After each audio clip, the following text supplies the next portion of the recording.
Good evening. ज्ञान सदन academy में आपका स्वागत है। तो सबसे पहले आज हम लोग जो चर्चा करने जा रहे हैं वो संघवाद। संघवाद आप जानते होंगे कि पॉलिटी का दूसरा सब्जेक्ट के दूसरा चैप्टर है और इसके अंतर्गत में कुछ एमसीक्यू क्वेश्चन आते हैं, कुछ एक नंबर के क्वेश्चन आते हैं। आज उसी पर हम चर्चा करने जा रहे हैं। तो आइए सबसे पहले हम लोग जो वन वर्ड्स वाले क्वेश्चन है उसको हम लोग देखेंगे, फिर आगे सब्जेक्टिव क्वेश्चन यानी जो लॉन्ग क्वेश्चन होंगे या 2 नंबर के क्वेश्चन होंगे उस पर हम चर्चा करेंगे। तो आज हम सिर्फ 1 नंबर के क्वेश्चन यानी 1 वर्ड्स वाले जो क्वेश्चन है उस पर हम चर्चा करने जा रहे हैं।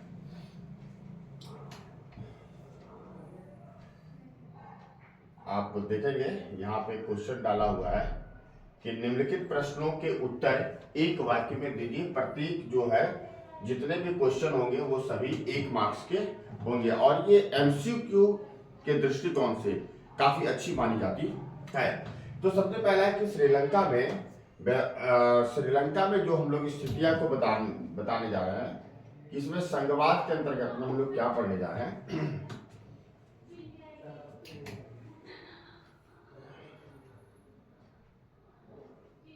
देखिए सबसे पहला क्या है कि श्रीलंका में व्यवहारिक रूप से कौन सी शासन व्यवस्था है।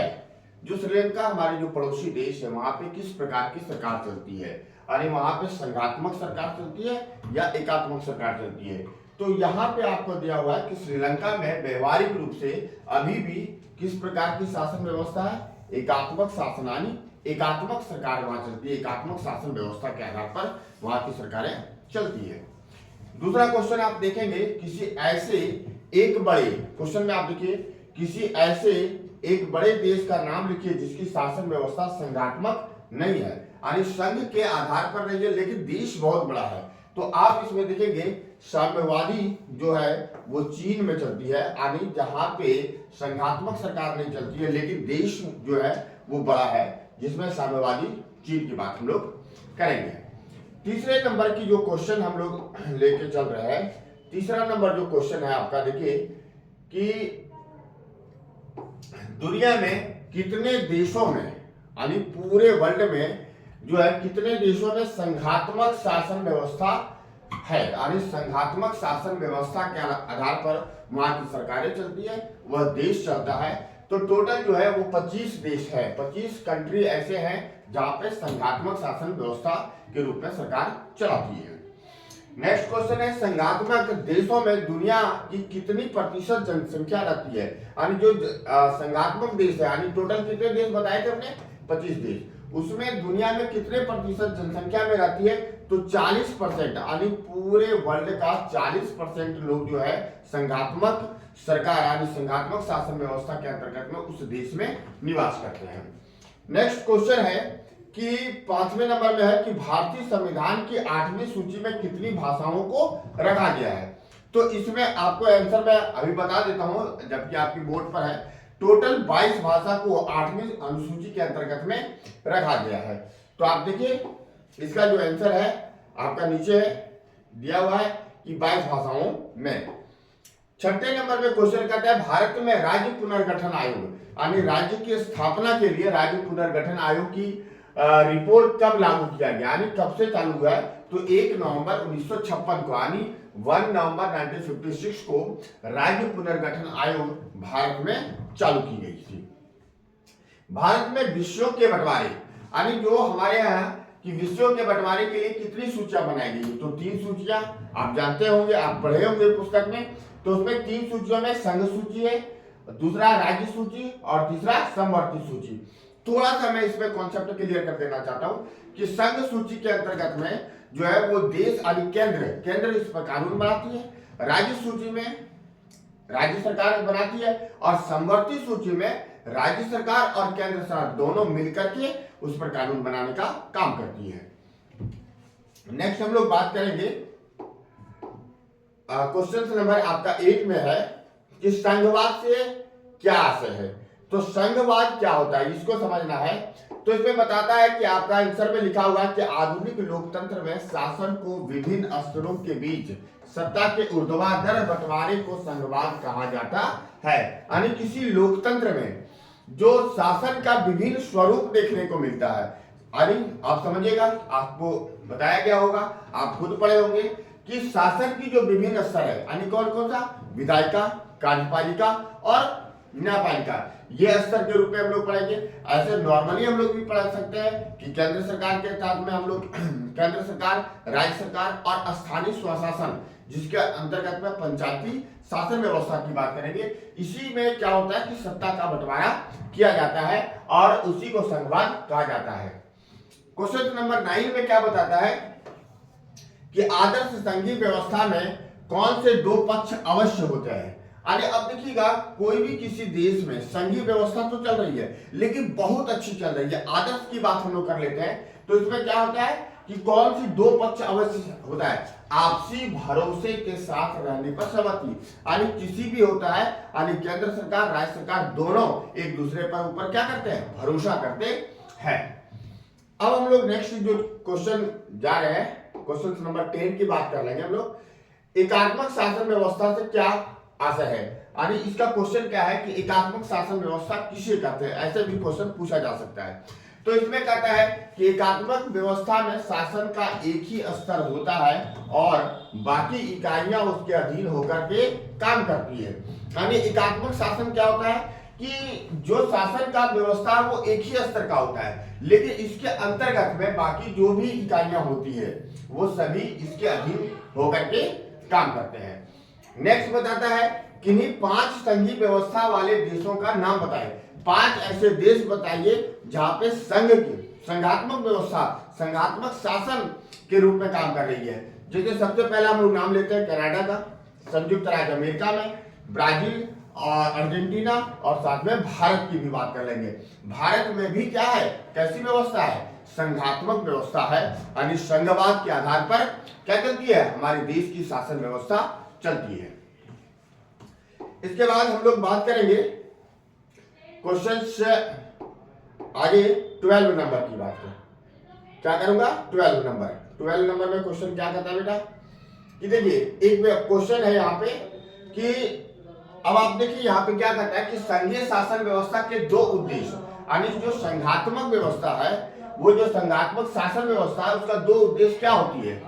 तो सबसे पहला है कि संघीय शासन व्यवस्था के 2 उद्देश्य ये है कि देश की एकता की सुरक्षा करना और उसे बढ़ावा देना, क्षेत्रीय विविधताओं का पूरा सम्मान करना। यानी 2 उद्देश्य होते हैं, देश की एकता और अखंडता को सुरक्षा करना, और साथ में क्या होता है, क्षेत्रीय विविधता।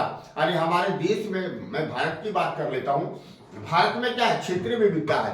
किसके आधार पर, भाषा के आधार पर हम लोग बात कर लेंगे, पहनावा की बात कर लेंगे, खान पान की बात कर लेंगे, कलाकृतियों की बात कर लेंगे। तो ये विविधता है लेकिन सबको अने पूरा सम्मान दिया जाने की बात करती है। यही हमारी संघात्मक व्यवस्था के उद्देश्य बनता है।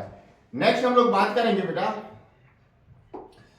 कि संघीय, देखिए आपका यहाँ पे लिखा हुआ है कि संघीय व्यवस्था, देखिए संघीय शासन व्यवस्थाएं कितने तरीकों से गठित होती है। तो 2 तरीकों से होती है। एक में होता है साथ आकर संघ बनाना, यानी हम साथ आ गए और संघ का निर्माण कर लिए, और दूसरा क्या होता है, बड़े देश द्वारा विविध राज्यों का गठन कर सत्ता का बंटवारा करना। और बड़े जो देश होते हैं, जैसे भारत की बात कर लेता हूँ, चाइना की बात कर लो, तो चाइना में तो संघात्मक है नहीं, लेकिन संयुक्त राज्य अमेरिका की बात करता हूँ, अर्जेंटीना की बात कर लेता हूँ। इसमें क्या होता है कि बड़े देश द्वारा विविध राज्यों का गठन, यानी अनेक राज्यों, यानी पूरे देश को अनेक राज्यों में बांट देंगे जो शासन व्यवस्था को चलाने के लिए, और उसे सत्ता का बंटवारा करके हम संघीय शासन व्यवस्था को चला सकते हैं। क्लियर हो गई। अब हम लोग बात करते हैं नेक्स्ट क्वेश्चन की ओर। देखिए ये क्या क्वेश्चन है कि 4 देशों के नाम बताए जहां एकात्मक प्रकार की सरकार चलती है, यानी 4 ऐसे देशों का नाम बताइए जहां पे एकात्मक शासन व्यवस्थाएं चलती है। जैसे क्या होता है कि इसमें कौन सा है, पहला ब्रिटेन की बात करते हैं, तो एकात्मक प्रकार की सरकार वाले प्रमुख देश जैसे हम लोग ब्रिटेन की बात कर लेता हूँ, इटली की बात कर लेता हूँ, जापान की बात कर लेता हूँ और श्रीलंका की बात कर लेता हूँ, जहां पे एकात्मक शासन व्यवस्था चलाई जाती है। क्वेश्चन नंबर 15 में कहता है साथ आकर संघ बनाने वाले इन्हीं 3 देशों के नाम बताइए। तो उसमें क्या होता है, साथ में आकर के कौन कौन हो जाएंगे, एक पहला तो हो जाएगा आपका संयुक्त राज्य अमेरिका, तीसरा क्या होगा ऑस्ट्रेलिया हो जाएगा, और तीसरे नंबर में जो है वो आप देखेंगे यहाँ पे कि तीसरे नंबर की यदि हम लोग बात करते हैं तो इसमें स्विट्जरलैंड की भी बात आती है।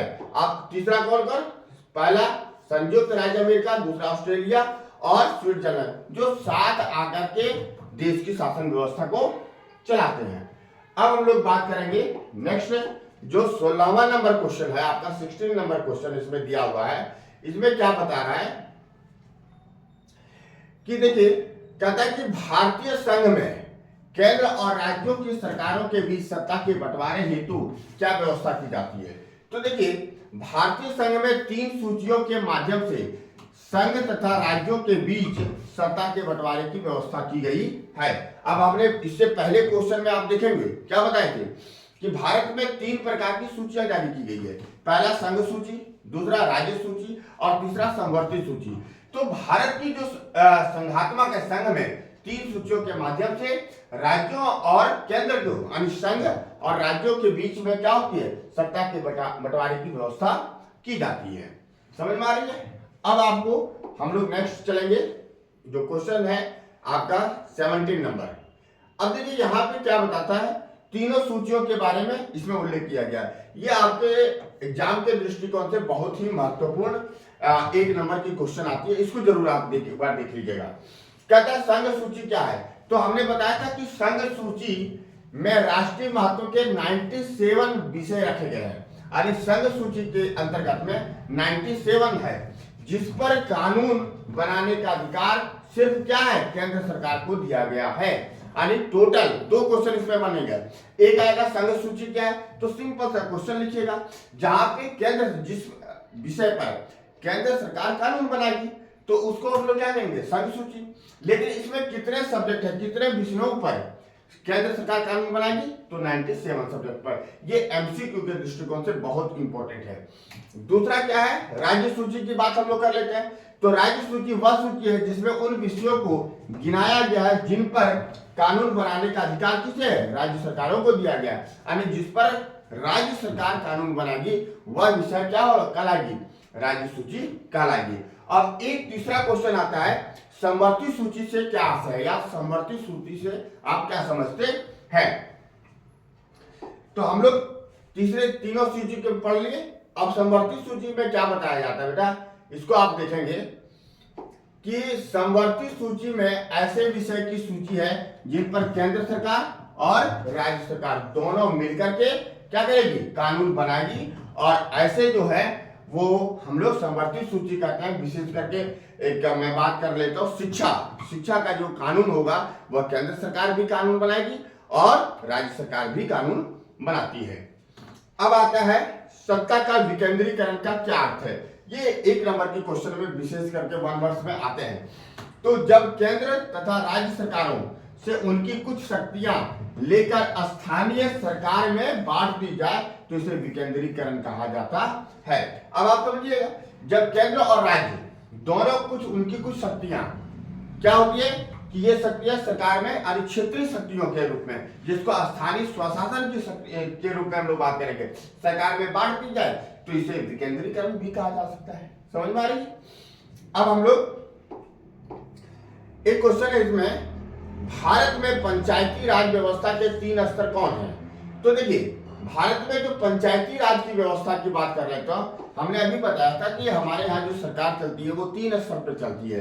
एक होती है केंद्र सरकार, दूसरा होता है राज्य सरकार और तीसरा हमने बताया था कि स्थानीय स्वशासन। तो स्थानीय स्वशासन के अंतर्गत में जो शहरों के क्षेत्र में होता है वो नगर पालिका को या नगर निगम के रूप में हम लोग पढ़ेंगे, और दूसरा जो होता है गांव स्तर पे होता है वो पंचायती राज की व्यवस्था करता हूं।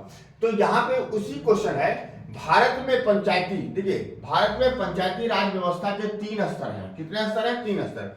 गांव के स्तर पर, ग्राम के स्तर पर और ब्लॉक के स्तर पर। तो गांव के स्तर पर जो होते हैं उसको मुखिया जी कहते हैं हम लोग, ग्राम पंचायत में जो होता है वो पंचायत समिति ग्राम पंचायत होता है और ब्लॉक स्तर पे होता है। तो ये चीजें हम कहाँ पे पढ़ेंगे, पंचायती राज व्यवस्था के अंतर्गत में पढ़ेंगे। अब एक क्वेश्चन आता है बेटा, जो हम लोग अभी बताए थे शहरों में कि मेयर कौन होता है। तो मेयर का बात हम लोग पहले समझ लें। तो कहा जाता है कि मेयर कौन होता है, बड़े नगरों के नगर निगमों के राजनीतिक प्रमुख को मेयर कहते हैं। यानी जो बड़े शहर हैं, जहाँ पे जैसे दिल्ली की बात हम लोग कर लेते हैं, या बड़े शहर के रूप में कहते हैं, मुंबई की बात कर लेते हैं, कलकत्ता की बात कर लेते हैं, या चेन्नई की बात करते हैं। तो इसमें क्या होता है, बड़े नगरों के नगर निगमों के राजनीतिक प्रमुख जो होते हैं उसको मेयर कहते हैं। उसे साधारणतः जनता द्वारा सीधे तौर पर चुना जाता है। यानी इसका भी हम लोग क्या करते हैं, चुनाव के रूप में किया जाता है। अब हम लोग बात जो करने जा रहे हैं वो है आपका नेक्स्ट क्वेश्चन की ओर, जो आपका 23 नंबर क्वेश्चन है। इसमें आप देखिएगा, देखिए फिर वही क्वेश्चन है, समवर्ती सूची के किन्हीं 5 विषयों को गिनाइए। यानी 5 विषय जो समवर्ती सूची के अंतर्गत में रखा जाता है, जिस पर केंद्र सरकार और राज्य सरकार दोनों मिलकर के कानून बनाती है, उसको हम लोग क्या कहते हैं कि समवर्ती सूची। तो समवर्ती सूची के 5 विषय हैं, जैसे शिक्षा पर जो कानून बनेगी वो राज्य सरकार और केंद्र सरकार दोनों मिलकर के काम करेगी। वन, विवाह, मजदूर संघ और उत्तराधिकार जैसे 5 सब्जेक्ट हैं, जो 5 विषय हैं, इस पर केंद्र और राज्य दोनों मिलकर के कानून बना सकती है। अब आइए क्वेश्चन नंबर जो 24 है, तो कहता है कि राज्य सूची में रखे गए किन्हीं 5 विषयों को लिखिए। अरे राज्य सूची के अंतर्गत में, तो राज्य सूची के अंतर्गत में जो राज्य पुलिस होती है, व्यापार होती है, वाणिज्य होती है, कृषि होती है, सिंचाई होती है, ये 5 सब्जेक्ट पर राज्य सरकार कानून बनाती है और उनके ही देख रेख में सारी व्यवस्थाएं की जाती है। अब हम लोग आगे की ओर चलेंगे, जो आपका क्वेश्चन नंबर है 25। अब देखिए इसमें क्या बता रहा है कि संघ सूची, अब देखिए क्या बता रहा है, संघ सूची में रखेंगे किन्हीं 5 विषय को रखेंगे।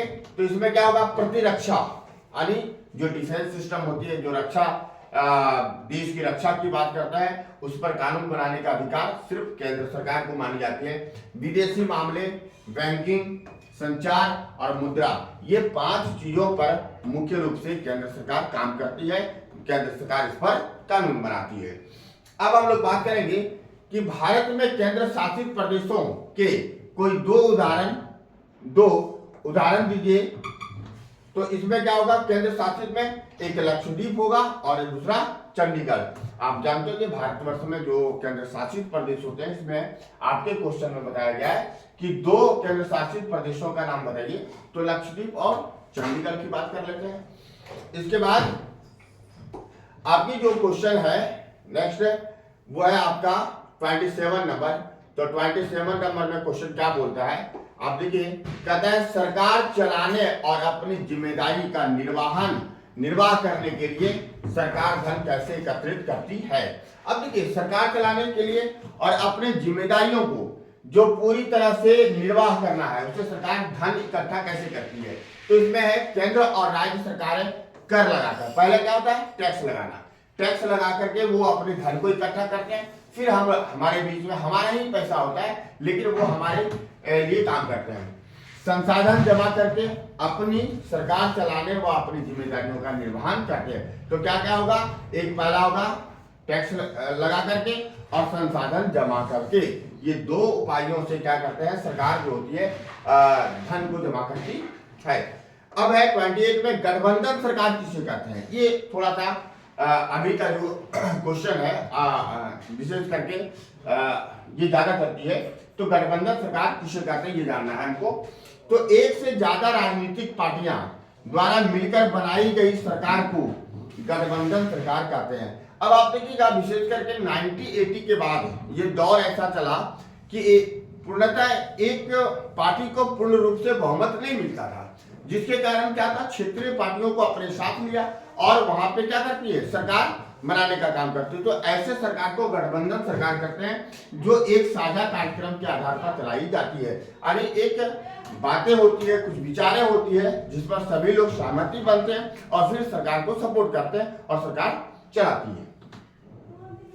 अब हम लोग जो बात करने जा रहे हैं वो है 29 नंबर क्वेश्चन है। इसमें क्या बताता है कि भारत में गांवों के स्तर पर स्थानीय स्वशासन को किस नाम से जाना जाता है। तो गांव में जो होता है वो पंचायती राज के नाम से जाना जाता है।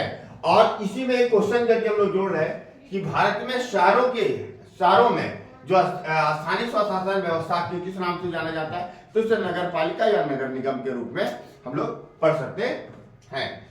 तो अब हम लोग जो है इस